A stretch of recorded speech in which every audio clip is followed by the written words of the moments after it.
avez pu vous en rendre compte, les amis, ces derniers temps n'ont pas été particulièrement sereins pour les hommes politiques japonais, puisque ce cher monsieur Abe a été victime d'un attentat l'an dernier, au printemps dernier, au mois d'avril, me semble-t-il, assassiné par un homme qui a construit une arme artisanale avec des batteries, de la poudre noire, des choses, mais qui a quand même réussi son coup, puisqu'il l'a battu du premier coup. Ça a un peu traumatisé le pays, je ne vous cache pas que ça a été un peu compliqué à divers points de vue. Ça a remis en cause beaucoup de choses, notamment la sécurité des hommes politiques, qui est quelque chose qui était vraiment totalement laissé de côté depuis des années. J'avais eu l'occasion, je crois que je l'avais raconté pendant une première, j'avais eu l'occasion de rencontrer, comment s'appelait-il, un ancien Premier ministre, je me rappelle plus de son nom, pendant un Matsuri, un festival d'été.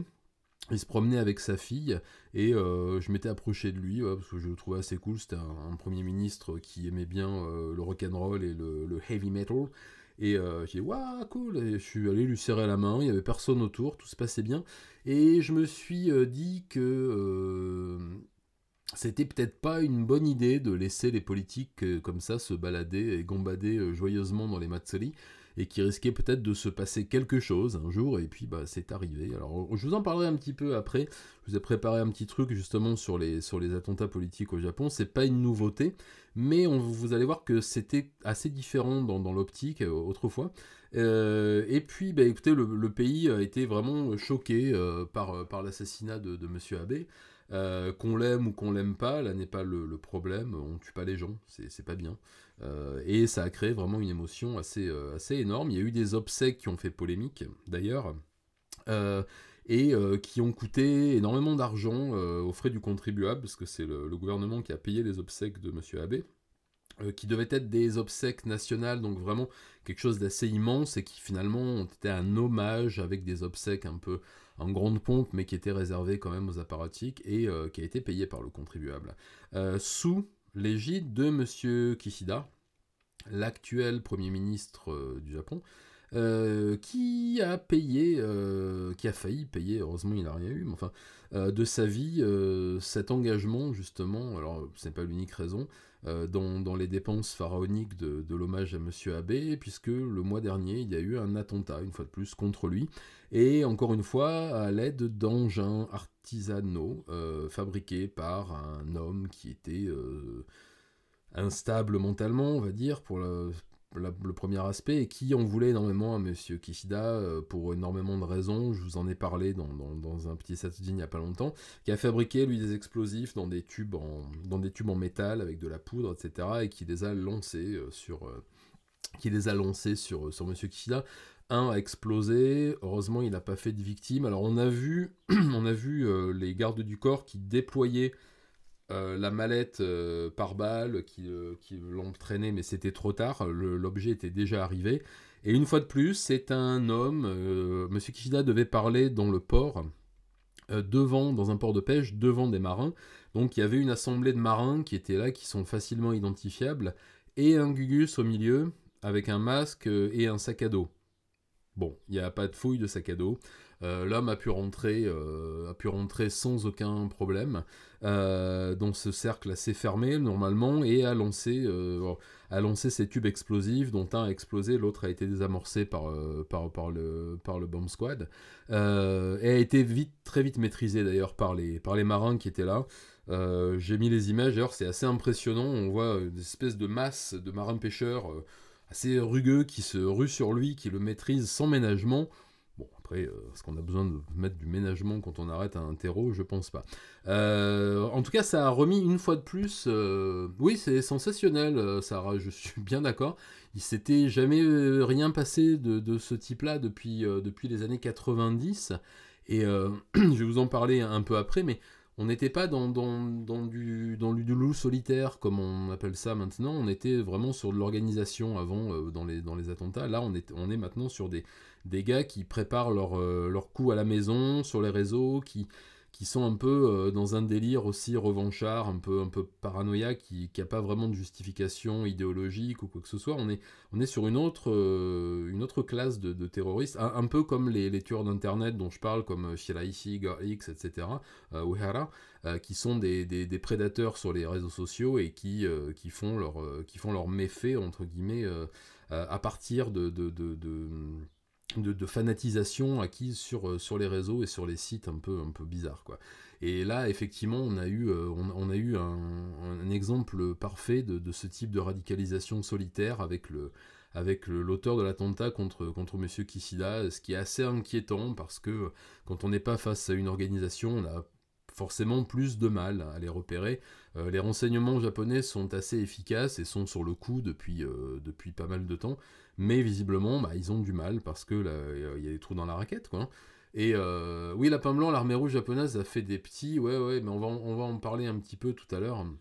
Je prépare une série sur l'armée rouge japonaise depuis très longtemps, mais c'est un sujet extrêmement délicat qu'il faut vraiment aborder avec une tonne de pincettes, parce qu'on touche là, vraiment comment dire, au terrorisme idéologique, avec des ramifications un peu partout, avec des implications politiques qui sont voilà, c'est extrêmement compliqué. Mais on va commencer à en parler un petit peu.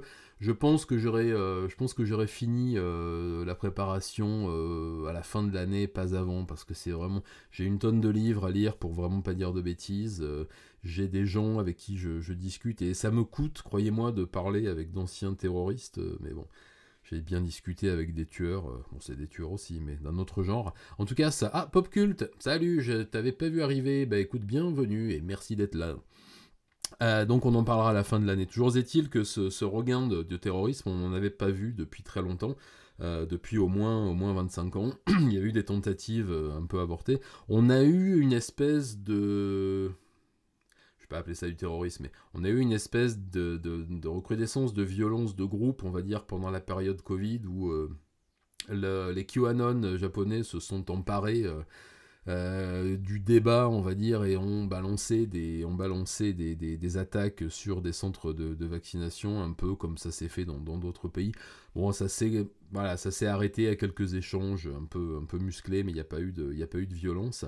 En tout cas, il y a en tout cas une recrudescence de la violence terroriste ces derniers temps, et malheureusement c'est quelque chose qui n'est pas nouveau au Japon.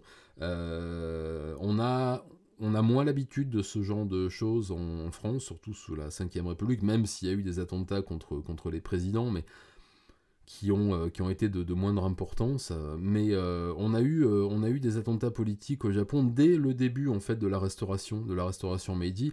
Vous avez vu que je vous en ai parlé dans mes vidéos sur les Hitokiri. Il y a eu énormément d'assassinats ciblés et d'assassinats de masse qui peuvent être comparés bien sûr à des attentats, parce que quand vous avez un Hitokiri qui va assassiner en masse un camp d'entraînement pour des jeunes gardes du shogunat, bon, on n'en est pas loin. Il y a eu ensuite des attentats de la part du shogunat contre l'empereur Meiji, contre ses représentants.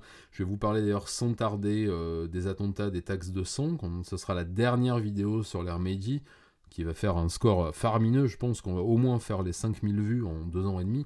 En tout cas, je veux faire cette vidéo parce qu'elle va boucler tout le cycle de la restauration. Et ensuite, au moment de... Oui, je vais en parler, Popcult. Au moment de la révolution industrielle, quand les grands consortiums se sont montés un peu partout, les grandes entreprises, le début de grosses boîtes comme Fuji, comme Sony, comme Mitsubishi, tous ces anciens aristocrates qui se sont lancés dans la scierie, ensuite dans l'industrie, d'abord de l'armement bien sûr, mais aussi dans le chantier naval, dans l'automobile, dans toutes ces choses-là. Il y a eu des grands consortiums qui se sont montés. Je vous en ai parlé dans certaines vidéos. L'extension des villes est arrivé au Japon le marxisme à la fin du 19e siècle, et les idéologies anarchistes dont je vous ai aussi parlé dans certaines de mes dernières vidéos, puisque beaucoup de tueurs en série de la fin du XXe siècle se sont revendiqués de ces penseurs anarchistes japonais et occidentaux du milieu et de la fin du XIXe siècle. Et il y a eu une série d'attentats dans les années 10 et 20, en 1920, il y a 1921. Il y a eu le premier ministre Hara qui a été assassiné par un anarchiste. Il y a eu beaucoup d'attentats à la bombe dans des usines aussi. Il y a eu des assassinats de patrons, des kidnappings de patrons, qui ont été sévèrement réprimandés par les ancêtres des Kampeita, donc de la police militaire de l'empereur, de l'empereur Showa, dès son avènement sur le trône du chrysanthème. Qui est l'empereur Showa, pour ceux qui auraient décroché, c'est l'empereur qui était en place jusque dans les années 80, qui a été l'empereur qui a régné pendant la Seconde Guerre mondiale, que j'espère être la seconde et pas la deuxième. Il y a ce gros problème de violence, donc plutôt marxiste, plutôt révolutionnaire, plutôt anarchiste au début des années 20, et fin des années 10, début des années 20, où on a vu effectivement énormément d'attentats sur des hommes politiques, sur des patrons, des usines sautées, et après ça s'est un peu calmé, parce qu'il y a eu une répression assez sanglante, je vous ai parlé de l'histoire de Shiratori Yoshie, l'homme qu'on ne pouvait pas enfermer. La prison dans laquelle il a été enfermé, cette prison qui est au nord de Hokkaido, avait été créée à l'origine pour y enfermer les terroristes marxistes et anarchistes, et pour qu'ils vivent leur meilleure vie par -20 et avec 3 fois rien de vêtements sur le dos et un bol de soupe par jour, parce qu'on ne pouvait pas les condamner à mort avec la loi Meiji. Par contre, on pouvait, c'était une espèce de ce qu'on appelait en France pour le bagne de Cayenne, une guillotine sèche, voilà. Et les attentats se sont arrêtés, donc grâce ou à cause, selon quel côté on se place, de cette répression assez terrible. Oui, Gothica, tout à fait, c'est pas si calme que ça, le Japon. Non, pas du tout. Et on en parlera après, Ultraviolence moderne. Oui, je vais en parler un peu après. Et il se trouve que au moment de la grande période de l'impérialisme triomphant du Japon des années 30, donc la conquête de la Mandchourie, fin des années 20, fin des années 20 et début des années 30, la conquête de la Mandchourie, de certaines îles du Pacifique, d'une partie de la Corée, puis de toute la Corée, des Philippines, etc. Il y a des mouvements pacifistes qui se sont créés, très clandestins bien sûr, et qui ont essayé de s'infiltrer dans les milieux militaires, qui ont essayé d'avoir un peu d'influence dans le gouvernement, auprès de l'empereur, auprès de l'état-major. Voilà. Ils sont arrivés là pour essayer d'insuffler un peu de calme dans l'hyper-impérialisme de l'empereur Showa, qui lui était de l'autre côté, par contre, poussé par des petits groupuscules ultranationalistes dont je vous ai souvent parlé aussi sur certaines vidéos, dont ce qu'on appelle donc le Dragon Noir, qui est un mouvement créé par des militaires de l'état-major japonais, héritier des Hitokiri, qui a vraiment ses sources dans les assassins impériaux, ultra-nationalistes, qui trouvaient que l'empereur Showa n'était pas assez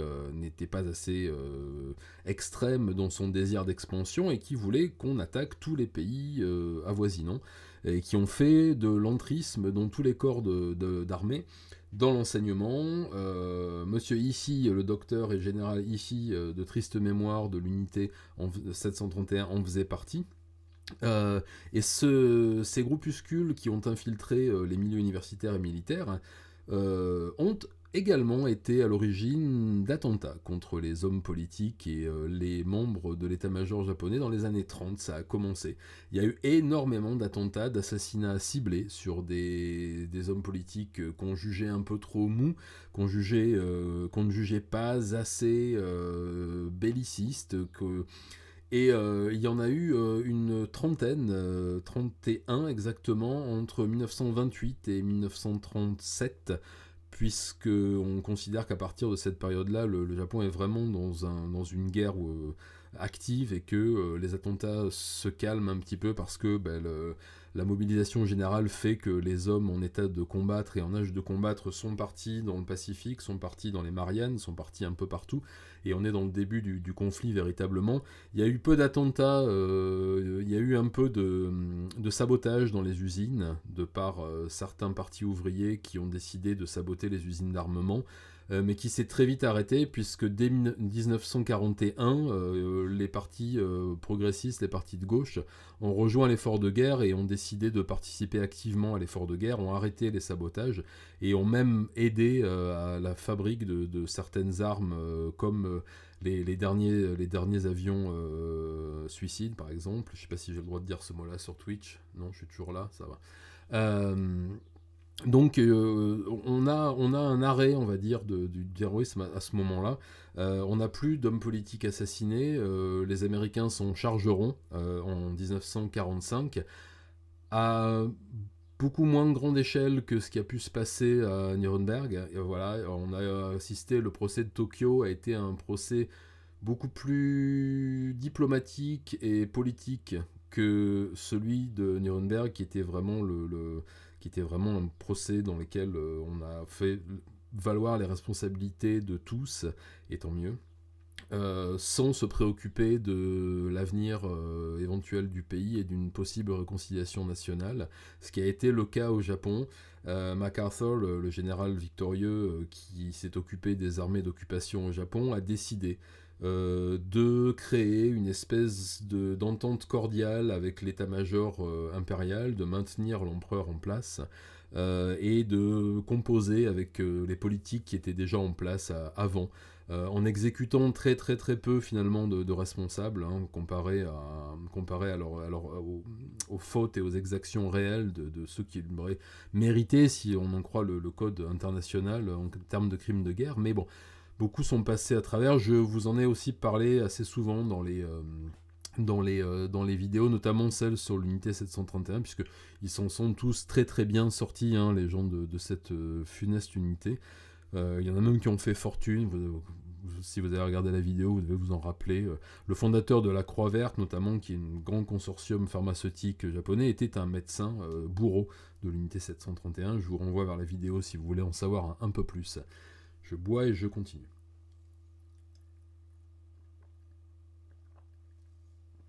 Alors, je vais lire un peu le chat avant de continuer. Oui, elle était dure cette vidéo, elle était très dure. Elle était très dure à faire aussi.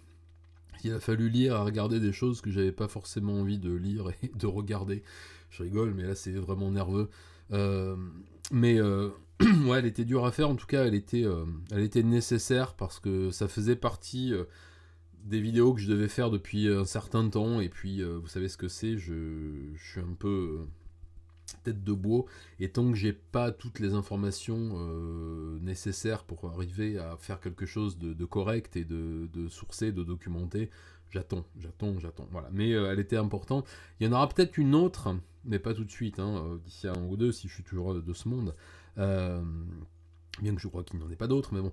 Je ferai certainement une suite, justement, à la vidéo sur Ishii et l'unité 731, parce que j'ai trouvé entre-temps, on m'a envoyé des documents sur... je vous ai parlé des anciens tortionnaires de l'unité 731 qui ont été recrutés par les Américains, comme von Braun pour les Allemands, pareil.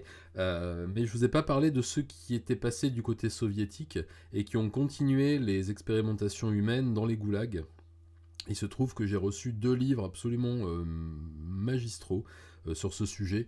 Et c'est vraiment quelque chose que je ne connaissais pas. Alors j'en parle à la fin de la vidéo parce que j'en avais entendu parler, mais en détail, j'en avais aucune idée. Et là, effectivement, il y a une espèce de tour d'horizon de ce qui a été fait en 45-46.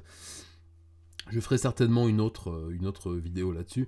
Et tu me dis, Ultraviolence Moderne, que tu as regardé Philosophy of Knife. Ouais, c'est compliqué à regarder. Hein. Ouh là là là. J'en ai utilisé des extraits là pour illustrer la vidéo. Je l'avais vu il y a quelques temps déjà, je sais plus à quelle occasion. J'avais trouvé ça assez perturbant, parce que bon, aussi, celui qui ne trouve pas ça perturbant doit consulter Derechef. Mais je l'avais vu dans un état second, parce que c'était encore à l'époque où je prenais beaucoup de substances, donc j'étais un peu parti dans des trucs. Et là, je l'ai revu dans un état très voilà, conscient, et c'est compliqué. C'est très compliqué. Je suis très fan du parti pris artistique de ce film. Je suis très amoureux de l'esthétique qui a été choisie par le réalisateur. Le fait de mêler images d'archives ou fausses images d'archives, pardon, on ne sait pas très bien, avec des images de fiction. Le traitement de la non-couleur aussi est vraiment vraiment chouette. Le montage est très bizarre, mais j'aime beaucoup. L'excès aussi dans certains effets donne beaucoup de profondeur, et quand on connaît l'histoire, la seule chose que je redoutais en voyant ce film et en me disant qu'il était diffusé, c'est que les gens qui tombent dessus ne connaissent pas l'histoire et le prennent pour un simple film d'horreur, entre guillemets, même si j'aime pas tellement ce terme. Ouais, toi qui as l'habitude du genre, ouais, ça touche, ben oui, non, c'est normal, hein. The Man Behind the Sun, il est très très bien aussi, Lapin Blanc, et je m'en suis aussi servi, pour la vidéo, j'ai pris quelques images. Je vais passer à la suite, puisque je voulais vous parler aussi d'autres attentats qui avaient eu lieu au Japon dans les années 50, tout d'abord, puisque certains chefs Yakuza, puisque vous savez que sans eux, le Japon aurait eu du mal à négocier le virage de l'après-guerre. Certains chefs Yakuza ont pris leurs aises et leurs habitudes. Des Oyabun étaient quasiment plus puissants que certains ministres, et il se trouve que certains maires, dont celui de Osaka, de Hiroshima, je crois, de Sapporo, ont décidé de commencer un petit peu timidement, mais quand même un peu, à lutter contre les gangs et contre la main qu'ils avaient un peu partout dans les poches, j'allais dire les pantalons, mon Dieu, euh, dans les poches des municipalités et du gouvernement. Et certains gangs l'ont très très mal pris, et on a eu droit au début du terrorisme de gang, donc du terrorisme mafieux avec des assassinats ciblés, notamment sur des maires de moyennes et grandes villes qui ont commencé à lutter contre le terrorisme. Et petit à petit, au moment des réformes, dans les années 50, le gouvernement a changé. On a eu pour la première fois un premier... Alors il y en avait eu un très très rapidement en 45, mais qui n'a pas duré parce qu'il était un peu corrompu. On a eu droit... le Japon a eu droit à son premier ministre, je sais c'est redondant, dans les années 50, j'ai plus la date exacte en tête, il faudrait que je la retrouve. Le premier gouvernement, entre guillemets, de gauche, et progressiste en tout cas, qui a essayé de se détacher un peu de l'emprise de la présence américaine. Et beaucoup de représentants de ces partis-là ont été la cible du renouveau des partis ultranationalistes japonais, issus des phalanges ultranationalistes de l'état-major des années 30 qui commençaient à voir le jour, qui se dirigeaient principalement contre les bases américaines, à Sasebo, à Okinawa, etc., et qui ont commencé à faire des attaques ciblées, qui au début étaient juste des choses un peu anecdotiques, avec des insultes, des jets de projectiles, des choses comme ça, et puis petit à petit on est passé à autre chose, et il y a eu quelques attentats commis contre ces politiques et contre des représentants de l'état-major. Rien de comparable avec les exactions des soldats américains, hein, je vous rassure tout de suite, même si je ne sais pas si c'est très rassurant. Et on est arrivé à un regain en fait de ce terrorisme maintenant plutôt d'extrême droite dans les années 60, avec des attentats ciblés contre des hommes politiques. Nobusuke, le Premier ministre, qui est assassiné en 1960 par un jeune étudiant militant d'un parti d'extrême droite. C'est Asanuma, voilà, le chef du Parti Socialiste, la même année, qui est assassiné aussi par un militant d'extrême droite pendant un attentat. On a vraiment un regain dans les années 60 du terrorisme d'extrême droite qui vraiment a repris de la force, à tel point qu'ils sont de nouveau rentrés dans la basse chambre et dans la haute chambre, à ce qu'on appelle la diète, donc les parlements japonais, ont commencé à prendre un peu d'ampleur, ce qui fait que ces attentats sont tellement montés.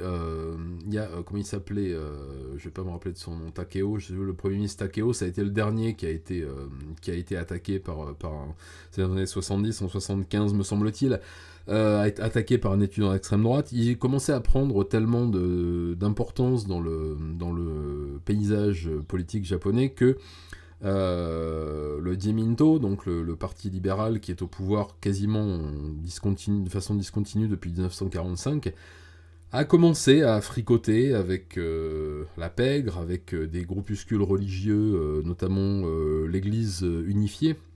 Et c'est pour ça qu'on a parlé au moment de l'attentat contre M. Abe. C'est au moment de la création de l'Église unifiée que le Dieminto, donc le parti de gouvernement, a commencé à fricoter avec eux. L'Église unifiée, en France, on la connaît sous le nom de secte Moon, c'est une secte chrétienne coréenne qui entend unifier toutes les croyances mondiales autour de la figure de M. Moon. Quel bel homme, je crois qu'il est décédé, mais bon, sa femme a repris les rênes, je crois. C'est celui qui faisait des grands mariages dans des stades, il mariait des centaines de personnes, voire plus en même temps. Et ils ont fait beaucoup d'entrisme au Japon. Je crois que c'est un des pays où ils sont le plus présents. Et notamment dans les milieux politiques, puisqu'ils se sont alloués les services de beaucoup de politiques, dont la famille de M. Abe. Là-dessus, bon, comment dire, les revendications du terroriste étaient tout à fait vraies. Elles n'étaient pas justifiées, je dis qu'elles étaient vraies. C'est-à-dire que M. Abe était intimement lié à ce groupe religieux qui a aidé le Dieminto à se maintenir, le Parti libéral, à se maintenir au pouvoir pour faire un contrepoids politique en s'alliant avec le Komeito, avec d'autres partis de centre-droit, justement pour essayer d'éradiquer ces groupuscules d'extrême droite qui commençaient à remonter et avoir de plus en plus de force dans le jeu politique, leur couper l'herbe sous le pied, essayer de voter des lois qui sont très compliquées à mettre en place au Japon parce qu'on est sur une constitution depuis 1945 qui, bien qu'elle soit inspirée de la constitution française, a quand même dans l'idée de se calquer un peu sur celle des États-Unis, c'est-à-dire avec une liberté d'expression, d'opinion totale, une liberté religieuse totale aussi. Il n'y a pas la notion de secte telle qu'on la conçoit en France notamment. Ça a été très, très, très compliqué pour le Japon d'éradiquer ce renouveau de l'ultranationalisme. Ils y sont partiellement arrivés avec un poids, un rouleau compresseur judiciaire et juridique et cette alliance des partis de gouvernement pour prendre toute la place à la haute et à la basse chambre et ne pas leur laisser le choix et l'opportunité de se présenter, en les faisant tomber, parce qu'il faut savoir, et si vous avez vu mon doc sur les Yakuza sont quand même très très très très impliqués dans les mouvements ultranationalistes et d'extrême droite. On les voit défiler d'ailleurs ensemble dans les manifestations avec les drapeaux noirs. Le service d'ordre, c'est des Yakuza, les membres bienfaiteurs et les cadres sont des Yakuza aussi. Et donc, en les compromettant avec leurs amis Yakuza, on a réussi à mettre beaucoup de leaders en prison, mais quand même pas assez. Puisque dans les années 80 et 90, les attentats ont continué. J'en avais noté quelques-uns, parce que je commence à avoir la mémoire qui flanche. Oui, en 90, il y a eu 3 attentats d'extrême droite au moment du retour du centre-gauche au pouvoir. Il y a le maire de Nagasaki qui a été grièvement blessé par balle, également par un terroriste d'extrême droite. Il y a eu, je l'ai noté aussi, Hamada, oui, un membre du gouvernement aussi qui a été tabassé par un membre de gang aussi très très très lié à l'extrême droite et aux ultranationalistes. Il y a eu un autre représentant de la haute chambre qui a été tabassé à mort par un membre du même parti, ce qui a valu l'interdiction de certains de ces partis qui ne se sont pas laissés abattre pour autant, qui ont continué. Il y a eu un premier ministre en 94 qui a été blessé gravement par un membre justement d'un groupuscule d'extrême droite aussi, et ça a continué ça pendant très très longtemps. Ouais, Gothica, ça rigole pas, non, ça, on n'est pas vraiment sur on n'est pas vraiment sur le même type de violence que ce qu'on peut rencontrer en Europe, par exemple. On a soit des gens qui sont dans les mouvances, je veux dire, ultranationalistes, on a soit des gens qui sont très démonstratifs, comme j'ai vu il n'y a pas longtemps, là, où, des gens qui défilaient, bon, alors, avec une sale gueule, des drapeaux, mais bon, qui disaient pas grand-chose, soit sur du Breivik. Donc on est vraiment, voilà. Au Japon, on est vraiment sur des groupuscules qui s'organisent et qui veulent reprendre le pouvoir, en fait, qui veulent réinstaurer un État totalitaire et ultra-impérialiste. Les principaux groupes... Alors j'avais fait un hors-série, ouais, j'ai la tête, sur le système politique et les partis japonais. Je vous invite à aller le voir, je crois qu'il a dû faire 3 vues et demie à peu près. Mais je répertorie un peu toutes les mouvances politiques du Japon, ainsi que le système étatique et tout ça. Si ça vous intéresse, je vous le mettrai en description. Et il se trouve que je sais plus où j'en étais. Ah ben voilà, c'est malin, maintenant je digresse.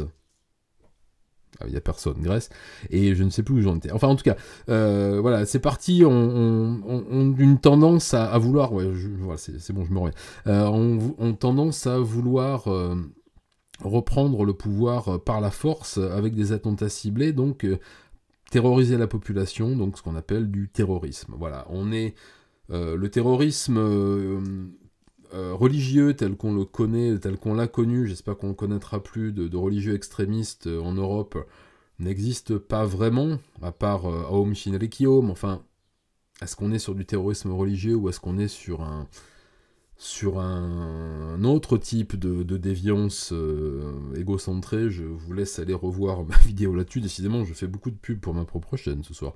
Après tout, c'est gratuit, profitons-en. Il y a eu cette période de recrudescence un peu du terrorisme dans les années 80-95.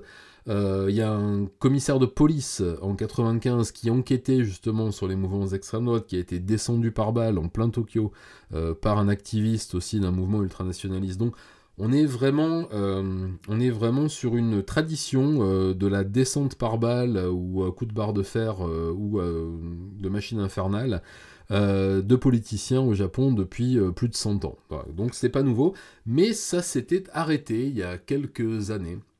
Au début des années 2000, on a eu beaucoup moins de violence politique. C'est des années qui étaient beaucoup plus calmes, avec un certain train-train dans la vie politique quotidienne du Japon. Et même si les services de renseignement arrivaient à mettre la main de temps en temps sur des projets d'attentats, on était toujours sur un terrorisme idéologique structuré, c'est-à-dire des partis avec des têtes pensantes, enfin, des têtes, des structures, des soldats, on va dire, une organisation paramilitaire, quelque chose de structuré, avec une revendication politique réelle ou des revendications idéologiques comme Aum Shinrikyo, etc., donc l'attentat au gaz sarin, mais on était encore sur ce principe du terrorisme activiste fait par une bande, comme ça a pu être le cas dans les années 60 et 70 avec l'armée rouge, dont je vous reparlerai plus tard, plus avant. Et là, on est maintenant, depuis l'attentat contre M. Abe, sur un terrorisme, comme je vous en ai parlé tout à l'heure, beaucoup plus individualiste. Une fois de plus, voilà, on était donc dans un terrorisme très structuré. Aujourd'hui, on est sur des loups solitaires. On en a beaucoup parlé en France au moment des attentats de Paris et d'ailleurs, sur des attentats ciblés où on a quelqu'un qui se radicalise sur Internet et qui passe à l'acte, qui achète un couteau et qui passe à l'acte. Maintenant, on a la même chose dans l'assassinat politique, dans l'attentat politique au Japon, avec des gens qui se laissent influencer soit par les mouvements QAnon, hein, parce que ils sont très peu présents, mais il y a quand même un petit groupuscule QAnon au Japon qui est très actif sur Internet, qui a été très actif pendant la pandémie, et qui a envisagé à un moment de passer à l'acte sous diverses formes, enfin qui qui est surveillé de près par les services de renseignement. Et on a aussi ces groupuscules ultranationalistes qui reprennent du poil de la bête année après année. Quand vous vous promenez dans les rues au Japon, pas que à Tokyo, mais partout, vous les voyez régulièrement parader dans les rues avec des camionnettes toutes noires, des drapeaux tout noirs, des haut-parleurs, et ils crient des trucs, ils sont très énervés, et voilà, ils sont pas très très sympas, voilà, en général. Mais ils sont de plus en plus, ils se restructurent, ils recommencent à avoir des sièges dans certaines assemblées locales. Alors, il faut savoir qu'il y a des gens totalement farfelus qui ont des sièges. Je vous ai parlé de l'église unifiée tout à l'heure, de Moon, ils ont des sièges partout, dans les municipalités, les structures préfectorales, ils ont des élus absolument partout. Ils ont vraiment vérolé le système de l'intérieur. C'est pour ça que la colère du monsieur qui a attenté à la vie de monsieur Abe était basée sur quelque chose de réel. Rien ne justifie ce qu'il a fait, mais effectivement, le système politique est complètement pourri. Ça, et c'est pas près de s'arrêter, mais on en reparlera peut-être pendant un autre live. Je voudrais que dans les lives suivants, dans les streams suivants, on commence à faire un peu de réac sur des trucs d'actualité que je vous passerai en fond, là derrière, quelque part, comme les vrais streamers, quoi. Voilà, donc effectivement, je pense qu'on n'a pas encore fini, on n'en a pas encore fini avec le terrorisme au Japon, même si on en parle pas souvent, on en parle à l'occasion quand il y a un attentat, alors qu'il y aurait beaucoup de choses à dire. Il y aurait beaucoup de choses à dire sur la renaissance de tous ces partis qui ont été à l'origine des plus grands massacres terroristes qu'il y a pu y avoir. Et je parle des deux extrêmes, parce qu'il y a un regain d'intérêt, comme je vous ai dit aussi, pour ces partis, extrémistes, marxistes, maoïstes, beaucoup, qui avaient un certain intérêt pour l'assassinat politique dans les années 20 et 30, puis dans les années 60-70. C'est un regain d'intérêt pour les partis des deux extrêmes, en fait, parce que l'ultranationalisme est en train de revivre et de malheureusement reprendre pas mal de place dans le paysage politique. On les voit régulièrement. On les voit régulièrement ressurgir quand les partis d'opposition plutôt progressistes, cette fois, essaient de faire des propositions de loi à la basse et à la haute chambre, qui sont en général des projets de loi sociaux et sociétaux qui manquent cruellement au Japon d'aujourd'hui. Je vous ai déjà parlé des lois d'égalité homme-femme qui sont jamais votées, mais jamais, alors là vous pouvez être sûr, des lois de protection de l'enfance qui ne sont jamais ou rarement votées et qui souvent ne sont pas mises en application. Je vous parle des lois sur la réforme de l'hôpital et de la psychiatrie, puisque je vais me répéter pour la 150 millième fois, mais l'état de la psychiatrie au Japon est à peu près au même niveau que l'état de la psychiatrie en France, c'est-à-dire sous le niveau de la mer, et cause encore beaucoup de souffrance dans les populations, non seulement pour ceux qui en souffrent, mais aussi pour ceux qui sont les victimes des hikikomori notamment, qui sont en explosion constante depuis des années, qui ne sont pas pris en charge. Enfin, je ne vais pas me relancer là-dessus, on fera peut-être un live spécial pour parler de ça. En tout cas, il y a, voilà, à chaque fois que les gouvernements essaient de proposer des lois qui iraient dans le sens d'une amélioration des choses, que ce soit à tout point de vue, c'est anecdotique pour certains, pour d'autres non, mais il y a quelques semaines, un projet de loi sur le mariage pour tous a été proposé. Ça a donné lieu à des débats acharnés. Ça, c'est tout à fait bien que la démocratie vive. Par contre, on a vu un réveil des groupuscules d'extrême droite et bizarrement aussi ultra gauche qui sont plutôt contre cette institution. Bon, voilà, on les a vus ressurgir tout à coup avec c'est hors de question, etc., etc. Je vais pas vous donner mon avis là-dessus. En tout cas, moi, tout ce qui apporte plus de liberté aux autres, en général, je suis pour. Et comme ça n'enlève pas à la mienne, je suis encore plus pour. Mais bon, ça a été très compliqué. Voilà. Je vais lire un peu de chat. Il est 9h11. On essaiera de finir vers 9h30. Que je puisse avoir un peu de repos pour ma voix qui est en train de partir avec la monétisation de cette vidéo.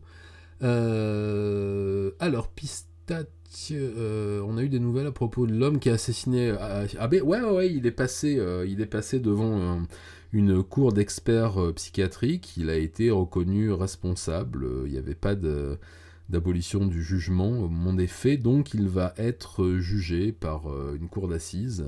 Et alors normalement pour un meurtre on ne risque pas la peine capitale, là c'est quand même assez particulier, donc il y a de fortes